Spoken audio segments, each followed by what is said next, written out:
Hello and welcome back to the Coking.com channel. My name is Evan Ide and I am here on the shop floor with my friends at ValvTechnologies. Luke, would you introduce yourself to our audience, please? Absolutely, Evan. So yes, hello everyone. My name is Luke Joost. I'm the Oil and Gas Industry Director here at ValvTechnologies.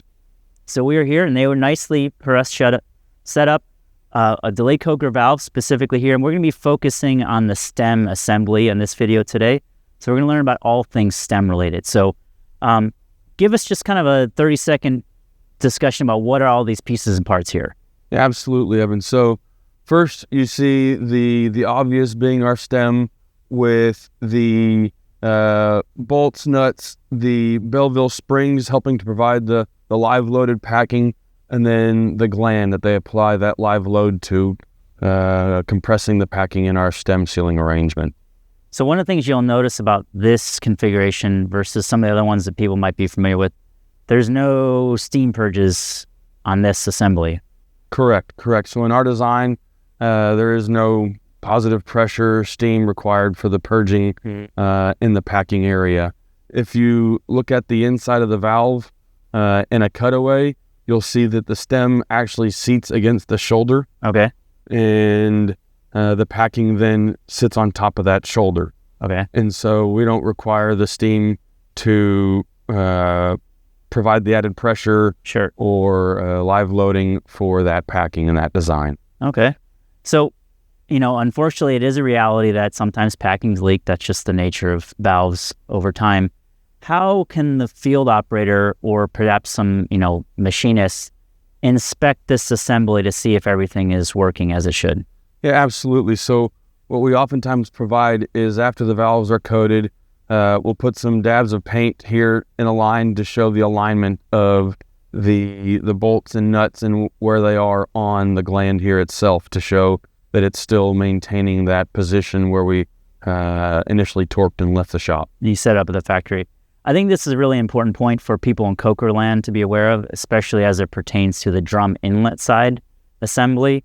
Because when we do the steam to water transition, oftentimes we get some water hammer in there, things shake, they move, and we don't want this packing to come loose. So having that little secondary visual indication is very nice to have. Absolutely. Cool.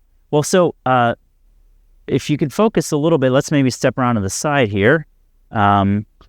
There's a couple interesting marks on the stem assembly here that I want to bring everybody's attention to. So tell us a little bit about this different configuration. Yeah, so this marker here is going to align with the key, which helps to understand the position of the valve in the actuator. And we have our markings here for the fully closed and fully open position. And this helps to understand the position of the valve in operation. Yeah, and this is one of the things I kind of like about this assembly is that you have the sort of macro position here, and this is easier for the operators to see when the valve's in transit just to confirm movement. But you have this very precise mark aligned with a very precise mark there for the open and one in the closed position. That is something that can be checked very carefully. Yes, absolutely, yeah. So all valves, when they leave the shop, are going to get shipped in the fully open position.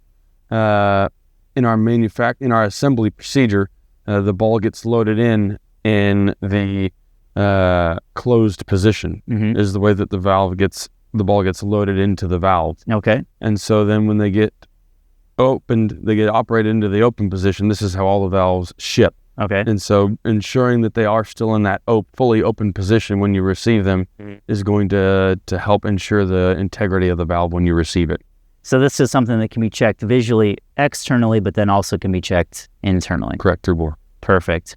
And so you also said that there's something to be aware of about that open versus closed position in transit. Things can kind of... Yeah, absolutely. So what we have seen is that if the valve gets shipped in the closed position, that because of the way that the stem gets, the ball gets assembled into the valve, that through that same sort of rattling and movements, that you can get some rolling of the ball in the assembly. And so again, ensuring that the valve is in the fully open position prevents that from happening. So that's a good check for the folks at home to do that when they first get it, before they drop it in the line and nobody can see on the inside anymore. Correct. Perfect. Well, I think this has been a very interesting walkthrough about all the things STEM related. So I want to thank Luke and the folks at ValvTechnologies for allowing us here on the shop floor, look specifically at these things, and hopefully when you're in the field and you see this at your particular site, you have a little bit more insight about how these pieces and parts fit together. So thank you, very much appreciate it. Thank you very much, Evan. And I want to say thank you all for watching our video, and come back to our coking channel for all things delayed coking. So see you soon.